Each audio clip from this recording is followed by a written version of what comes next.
My husband of 5 years just came out as straight and told me that being with me was a mistake, and now he's acting like the past 5 years of our life never even happened. So my husband, 27M, and I, 28M, have been married for like 3 years and dated for about 2.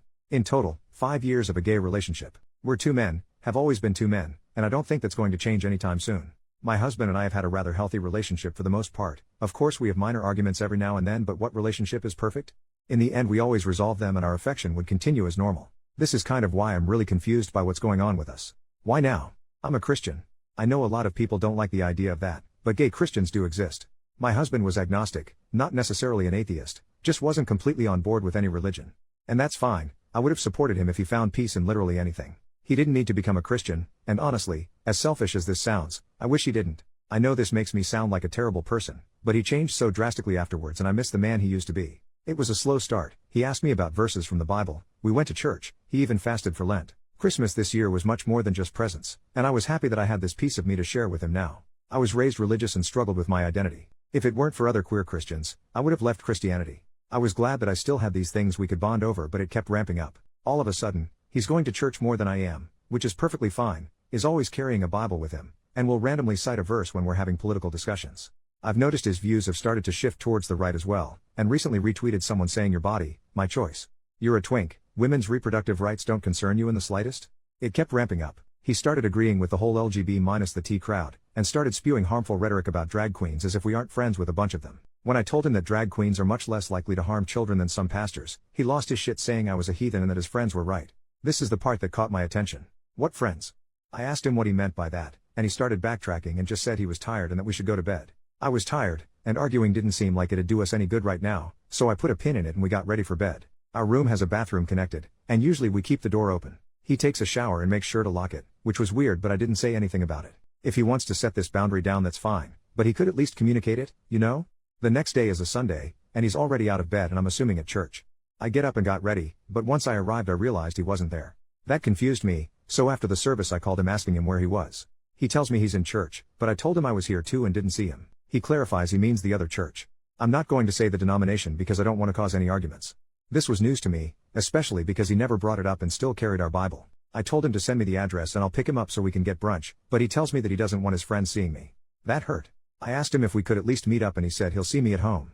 After a few hours, he finally comes home. He says we need to talk. I agreed. I wanted to ask him why he didn't want his friends seeing me, and as I opened my mouth to ask the question he set him straight. I stared at him for a bit, and he continued, explaining that his church helped him realize he wasn't going to see the kingdom of God if he continued living in sin and that he needed to leave me as soon as possible. He told them about the pastor comment I made last night, and they said that I was a devil trying to lure him away from Christ. He started repeating a lot of the same rhetoric I heard from other Christians growing up, and it really upset me. He even said that I could be saved, and that I already had the traditionally masculine look so I had that going for me, and that I just needed to steer away from homosexuality. I feel like I'm in an alternate reality right now. I'm being told by the love of my life that I'm a devil that needs to return to Christ because I shut down his homophobic rhetoric. My gay husband is being homophobic. I'm sorry, but not once in the 5 years we've been together did he realize he was suddenly straight. It just doesn't work like that.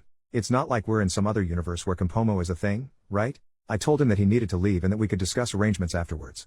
I still want him, I love him, but I have no idea how he could look at me with a straight face and tell me all of that. He started arguing saying that he didn't want to leave and that we could be friends, so I told him that I wouldn't be friends with a self-hating queer for the life of me. He packed a bag and left.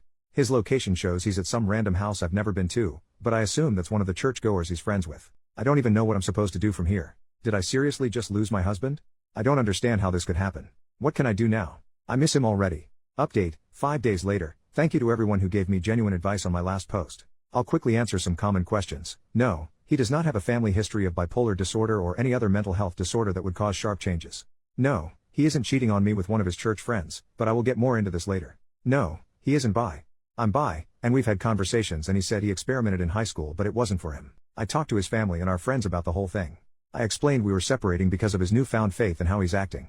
I told them about the shit he said and they're all worried for me. I don't think that I'm in any sort of danger, honestly. I did talk to my church about this, and they told me that the church he's attending is notorious for this sort of thing. One of them will show up after a service and wait outside, and if someone is walking out alone they'll come up to them and start chatting. They'll pretend they go here until they've talked to the person enough times to invite them to their church. Apparently he was attending my church even on days where I wasn't, so he was alone a lot. It's really f***ing predatory and it low-key pisses me off that he was enjoying my church and it led to him being taken away from me. I've had limited contact with him in the past few days. He came over last night, saying he needed to talk to me. He didn't appreciate me contacting his parents, and assured me that he is fine mentally. I wanted to start asking all the questions I've come up with since he left, but I didn't want to overwhelm him. I know he didn't cheat on me because that was the first question I asked. More so, are you leaving me because there's somebody else? His response was that he didn't want to leave me, but living in sin wasn't what he wanted anymore. How did he figure this out, you ask? After grilling him for an explanation, he finally admitted that he tried to cheat. The guy who kept coming to my church and basically recruited him was apparently so attractive that he would listen to anything he said.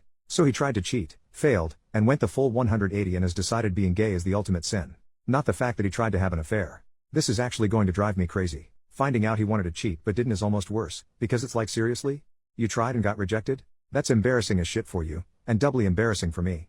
I asked him if they knew he was married to a man, and he simply told them I was his gay roommate who turned him, and now that he's straight again I've gone off the deep end. He's an actual freaking liar. He showed me some Bible verses, ones that were just blatantly different from the ones in mine, and kept trying to convince me that I need to change too. He said that he still cares about me, and wants to be friends. I asked him what about our actual friends, and he said they're too far gone. He just kept talking and I was done with it. He isn't the man I fell in love with and it pisses me off. He wasn't even dressing the same anymore. Freaking white dress shirt and slacks and the most boring hairstyle ever. He didn't look like my Anthony. The more he talked at me, the more it was clear I didn't want to be with the man he is now. He left, and for the second time in our life, he walked out that door without saying I love you, and I was fine with that. This morning I talked with my lawyer and I am going through with a divorce. After I was done, I stopped by where he was staying and knocked on the door, half wanting whoever owned the place to be there when I gave him the papers, half because I didn't want him coming to my home anymore. When the man opened the door I realized this is who he was talking about, and it took a bit to keep my anger in. I asked for my husband, and when he saw me, the look in his eyes made it clear that he wasn't expecting this out of me.